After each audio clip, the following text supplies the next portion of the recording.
Good day, folks, and welcome to another edition of Lumberjack Logic. I'm your host, Neil Johnson, with a story of fraud so wild. You are going to see in this just how bad Latisha James really is. This out of the New York Post by Miranda Devine, a great columnist. It's going to be a fun read as we go through this, but you are going to see that what she has accused Trump of doing, she has actually been involved in. And in this case, a lender was actually defrauded out of their money, unlike Trump's case where the lenders were paid. It's a wild ride. Grab a cup of coffee and buckle up as we go through this piece by Miranda Devine, titled An Irish Society, an Unpaid Loan in the Hypocrisy of Latisha James. And one of my listeners had said, Neil, you got to look into this story, and there's so much news coming out. I hadn't gotten to this one, but I'm so happy I did now. And I want you to remember, I watched a gal on X do a video, an influencer on X, and she talked about how Latisha James and Fonnie Willis had set black women back 100 years because right now they're the face of all that is wrong in the country. And, you know, kind of ghetto talk and corrupt politics and all of it. And really true. So here we go. To celebrate St. Patrick's Day, here is a tale of financial shenanigans at the American Irish Historical Society in which Trump deranged New York Attorney General Latisha James is hoisted by her own petard. It involves a grand old building on Fifth Avenue. The building is gorgeous. Check this out. An unpaid loan, a fading family dynasty, a James Joyce theatrical production which almost ended in fisticuffs. This is a wild ride, and hypocrisy from the AG as obvious as a glass of green beer. It all began when James Doyle, a wealthy Georgia businessman with a love of his Irish roots, joined the board of the nonprofit society whose crown jewel is a rare Gilded Age mansion at 991 Fifth Avenue, right across from Central Park and the Met. Over the years, financial mismanagement and misfortune had befallen the society, and it was facing foreclosure.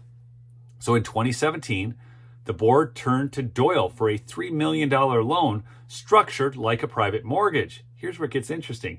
He was told the Beaux Arts townhouse was worth $80 million that included valuable air rights. However, the society only made a few payments to Doyle and soon found things weren't quite as they seemed.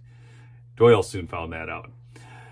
The society had been dominated for half a century by the Cahill family, and President Emeritus Dr. Kevin Cahill was accused of treating the townhouse as his own private club, with one of his four sons, Christopher, becoming its well-compensated executive director. According to the New York Times, Christopher earned $88,500 in 2020 and between $135,000 to $180,000 in previous years, according to IRS returns.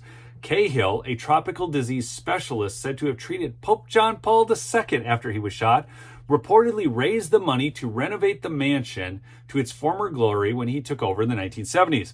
A stocky man with bushy white eyebrows, he would dress each year in morning coat and Irish tricolor sash to preside over St. Patrick's Day parade from its Fifth Avenue balcony. The same parade where we got to see New York's finest, the FDNY, get heralded by the public as they took on Kavanaugh, the commissioner of the FDNY. Beautiful. I did a video on that. You can check that out.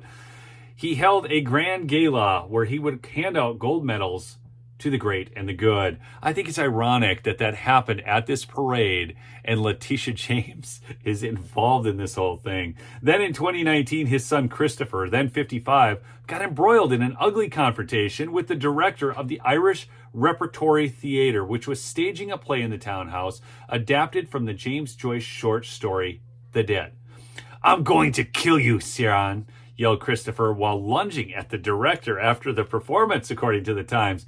Sounds like these people have some mental issues. The society's financial woes and dysfunction had reached a crisis point by 2021 when Cahill tried to sell the building for $52 million, later reduced to $44 million. But people, I don't understand this because I thought it was worth $80 million and had valuable air rights. He died the following year, and in stepped the New York Attorney General, citing a petition she had received opposing the sale. She announced that by state law, any sale of nonprofit asset had to be approved by her, effectively kiboshing the plan. "It's an amazing place," James gushed to the Irish Voice. "We had to save it.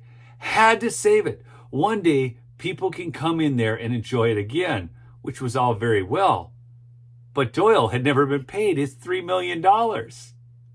Now, it just gets nuts. The AG appointed an interim board of directors, and Doyle was persuaded not to try to collect his money or foreclose on the mortgage before July of 2023. But by August of 2023, he still hadn't been repaid. So he initiated foreclosure proceedings and was promptly blocked by who?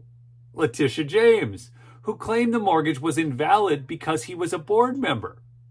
This lady.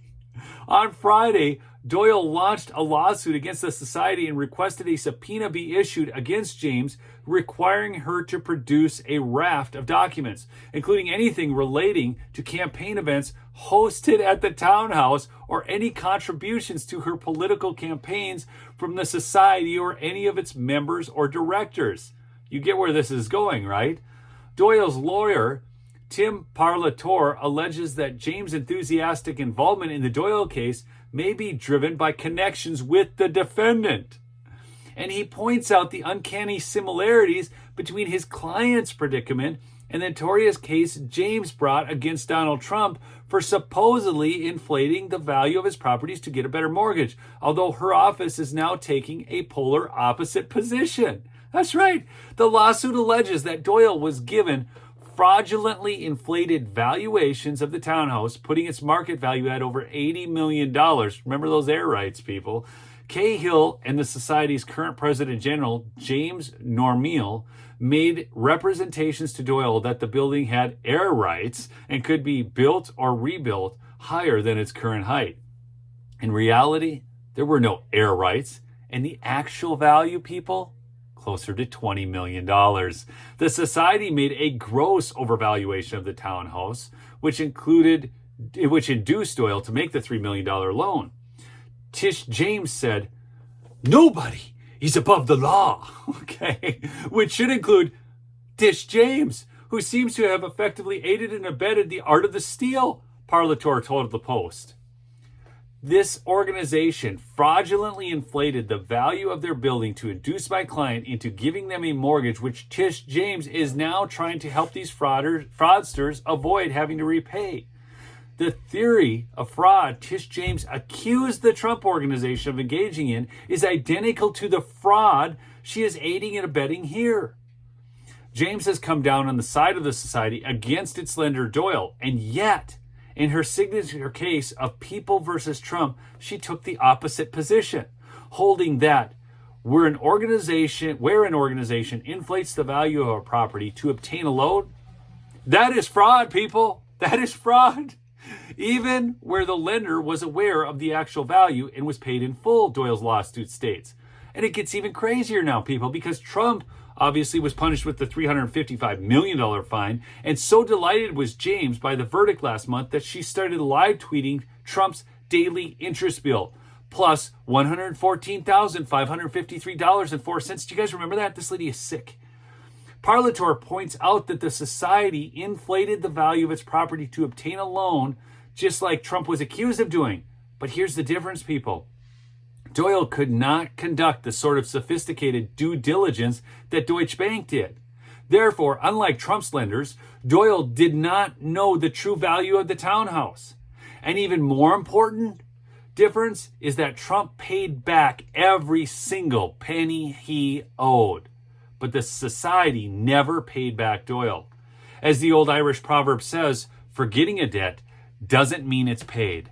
So to break this down for you, simplify this, people. The fraud that they say Trump perpetuated was actually perpetuated by these people. And the guy was not able to validate the value because he's not Deutsche Bank. He did not make as informed of a decision, and the guy has not been paid back his money. Yet Tish James is okay with that. In fact, she's blocking his ability to do anything about it, even though he's been defrauded. But Trump is the bad guy? These people are sick. Hey, really quickly, just want to mention my sponsor, MyPillow, MyPillow.com, promo code Lumberjack for big savings. Subscribe if you're new. We'll see you on the next episode. Peace out.